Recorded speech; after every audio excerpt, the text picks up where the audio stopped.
For the past 3 weeks or so, it's been fantastic. It's been frenetic and it's been an energetic campaign. And the Students Empowerment Alliance would like to take this time before the elections to thank everyone who would have encouraged us and supported us throughout this testing period. And we hope that tomorrow from 12 to 5:30 you will turn out in your numbers and vote. Just to rehash the Students Empowerment Alliance agenda, we deliberately chose a minimalist approach to what we want to get done. We did not go around the place saying we want to build this and build that and do fancy things. We chose three pillars. We chose constitutional reform, we chose promoting student involvement, and we chose advocacy.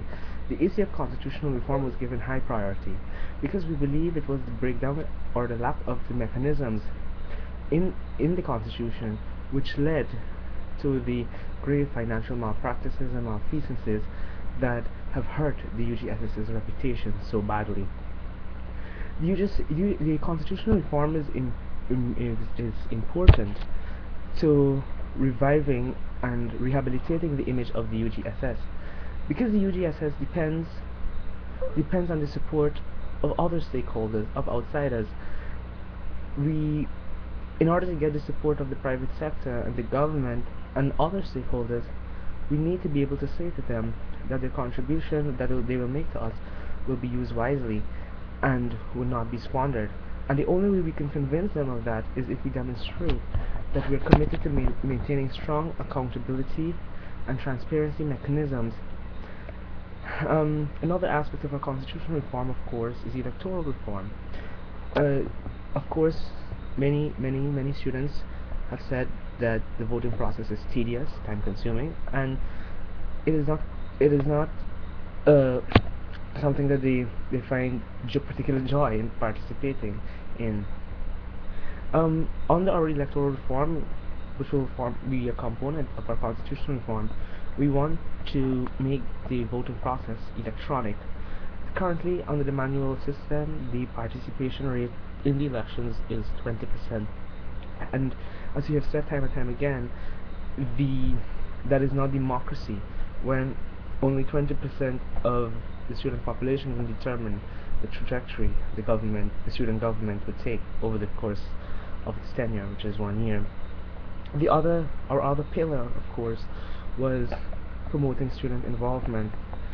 The UGSS, by way of the statutory contributions made to it by students of the University of Guyana, collects around $4 million. Each student pays, when they pay their miscellaneous fee, each student pays $750 to the UGSS. And the $4 million that UGSS receives, some parties have said that this money should go towards funding the creation of a campus cafe, putting up street lights, and a host of other infrastructural works. As the Students Empowerment Alliance has been at stake to point out, the UGSS has neither the ability nor the mandate to carry out these works. The $4 million is not $4 billion, and for any party or any entity to say that they can realistically accomplish the plethora of infrastructure initiatives with $4 million, it's simply untrue and cannot be done. Additionally, the University of Ghana Student Society does not have the mandate or the responsibility to fix infrastructural works on campus. As we have said over and over again, the job of the UGSS is not to do the administration's work, but rather to get the administration to do its work. To this end, the $4 million we receive, the UGSS receives, the Student Empowerment Alliance would prefer and will invest this money back into the clubs and societies on campus. The money, the $4 million, ultimately belongs to the student, ultimately belong to the students, and it is our desire to return it to them through their clubs and societies. These clubs and societies, on a daily basis almost, do very valuable work. They maintain close relationship with their members. They provide for the academic needs of their members. They provide a social need, a cultural need. So, for instance, when the University of Hindu Society has its annual Diwali observance, Rangoli painting uh, event to observe Diwali, currently it's only confined to the parking lot in front of the Education Lecture Theatre, and they have a small cultural program which is held in the Education Lecture Theatre. We want to make this event and events like it, events held by other events similar to it that are held by the other campus organizations. We want to make these events bigger. We want to make these events better, and we want to make them more inclusive. There isn't, when Christmas time comes around, there is no major systematic observance to commemorate the Yuletide season. If we could work with the Campus Crusade for Christ, for instance, to drive such an initiative forward, it would be worthwhile. Other societies that would benefit from such investment would be the Eco Trust, the Forestry Society, the University Guyana International Affairs Society, the sports clubs.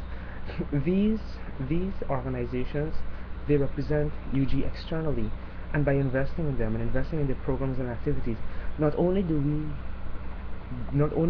we uh, raise the welfare of their members and the broader student body, but we will be able to lift the reputation of the university, because when students excel abroad, when they excel in forums external to the University of Guyana, it really adds to the image of the University of Guyana. And under a platform of promoting student involvement, this is what we intend to do. And last but almost certainly not least, advocacy.